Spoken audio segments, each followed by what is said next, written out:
Assalamualaikum warahmatullahi wabarakatuh. Hai semuanya, perkenalkan nama saya Asma Sakinah.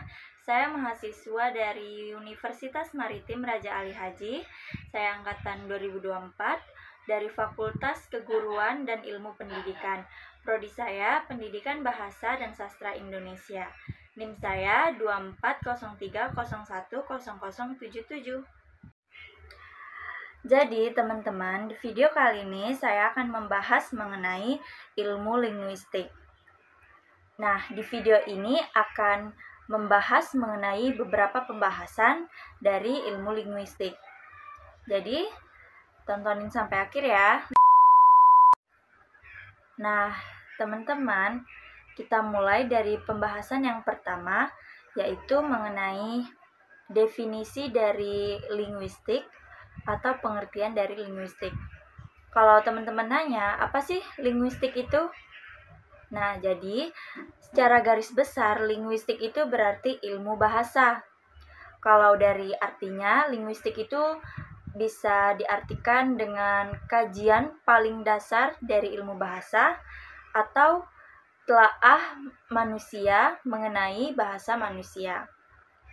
Nah, linguistik itu juga merupakan studi mengenai ilmu bahasa. Kata linguistik sendiri berasal dari tahun udah lama banget, yaitu sejak abad ke-19. Nah, sejak abad ke-19 itu pertama kali kata linguistik ini digunakan. Pada saat itu, kata linguistik ini digunakan untuk mempersatukan penemuan baru terhadap ilmu linguistik pada zaman Yunani kuno. Nah, semenjak dari zaman Yunani kuno itu, ilmu linguistik ini sendiri mengalami berbagai perkembangan.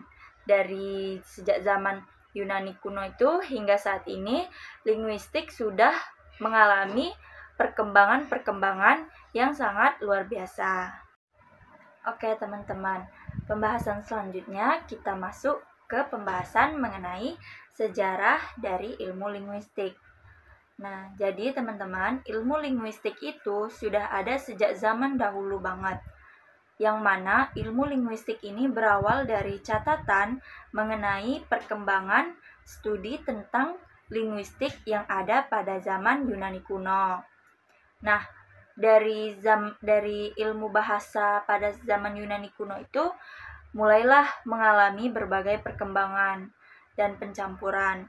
Maka terjadilah dan terbentuklah berbagai dan bermacam-macam aliran dari linguistik. Di antaranya yaitu ada aliran linguistik struktualis, terus ada aliran linguistik tradisional, terus ada aliran linguistik modern, terus ada aliran linguistik transformasional, dan berbagai aliran linguistik lainnya. Oke teman-teman, sejarah dari linguistik ini sendiri juga terbagi menjadi 3 periode kalau berdasarkan periodenya. Yang pertama itu ada periode awal. Nah, pada periode awal ini linguistik itu diartikan dan dilihat sebagaimana dari bentuk logika atau fakta yang ada. Yang mana pada periode awal ini, linguistik itu diartikan sebagai usaha dalam mempelajari dan menelaah mengenai zaman-zaman kuno, yaitu pada zaman India, zamannya Romawi, dan zamannya Yunani. Terus, periode yang kedua itu ada periode perkembangan. Nah, di periode perkembangan ini, ilmu linguistik itu dilihat sebagai bentuk bahasa. Jadi pada saat periode perkembangan ini mulai ada pemikiran bahwasannya ilmu linguistik itu seharusnya dijadikan sebagai ilmu otonom, yang mana ilmu linguistik ini dipelajari sebagai objek, bukan sebagai alat. Selanjutnya ada periode yang terakhir yaitu periode pembahasan. Jadi pada periode pembahasan ini, ilmu linguistik itu benar-benar dilihat sebagaimana bahasa adanya. Yang artinya, pada periode pembahasan, ilmu linguistik itu tidak dilihat dan dinilai sebagai alat atau acuan dalam perbandingan atau ilmu filsafat. Jadi dalam periode pembahasan ini, ilmu linguistik itu benar-benar dilihat sebagaimana adanya ilmu bahasa.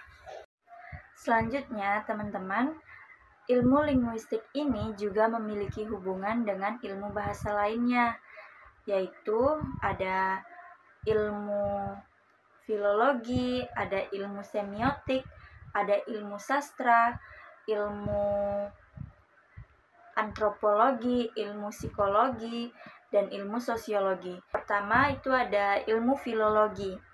Jadi hubungan antara ilmu linguistik dengan ilmu filologi ini ialah sama-sama membahas mengenai bahasa. Akan tetapi dalam ilmu filologi, bahasa yang dimaksud ini naskah yang ditulis tangan. Jadi di ilmu filologi ini kita mempelajari atau mengkaji mengenai naskah yang ditulis menggunakan tangan. Selanjutnya itu hubungan linguistik dengan ilmu semiotik. Nah, kalau di ilmu linguistik itu membahas mengenai kebahasaan. Nah, di ilmu semiotik ini memiliki pembahasan sendiri, yaitu pembahasan mengenai bahasa sebagaimana dalam bentuk visual, yang artinya di semiotik ini membahas mengenai bentuk-bentuk atau arti dari bentuk-bentuk yang dilambangkan. Selanjutnya itu ada ilmu sastra. Dalam ilmu sastra ini kita mempelajari atau mengkaji mengenai sejarah dari sastra. Sama halnya dengan ilmu linguistik yang membahas mengenai juga mengkaji mengenai sejarah dari bahasa atau berbagai bahasa juga. Selanjutnya itu ada ilmu psikologi. Nah, di ilmu psikologi ini kita akan memperdalam mengenai ilmu bahasa, yaitu di ilmu psikologi ini kita akan membahas bahasa secara lebih spesifik, yaitu mengenai bahasa manusia. Jadi di ilmu psikologi ini kita dapat tahu apa saja bentuk bahasa yang berhubungan dengan manusia. Selanjutnya itu ada ilmu antropologi. Nah, di ilmu antropologi ini juga memiliki pembahasan spesifik, yaitu mengenai bentuk manusia secara umum, yang artinya dalam ilmu antropologi ini kita membahas mengenai bagaimana sih bentuk manusia, bagaimana sih sejarah dari manusia, bagaimana sih hubungan manusia. Nah, selanjutnya itu ada ilmu sosiologi. Dalam ilmu sosiologi ini kita membahas mengenai bahasa tapi dihubungkan dengan individual antar individual, masyarakat antar individual atau kelompok dengan individual dan kelompok dengan kelompok. Jadi dalam ilmu sosiologi ini kita membahas mengenai bahasa yang ada pada hubungan di antara individu dengan sebuah kelompok, semacam seperti itu. Dalam ilmu sosiologi ini itu juga mengartikan sebagaimana hubungan individualis dengan individualis lainnya. Oke teman-teman, jadi itu tadi pembahasan kita mengenai ilmu linguistik. Saya ucapkan terima kasih banyak kepada teman-teman semua yang sudah menonton video ini dari awal hingga akhir. Dan saya memohon maaf apabila ada kesalahan dari penyampaian atau dari apapun bentuknya itu. Saya mengucapkan maaf yang sebesarnya. Sekian dari saya. Wassalamualaikum warahmatullahi wabarakatuh. See you next time. Bye-bye.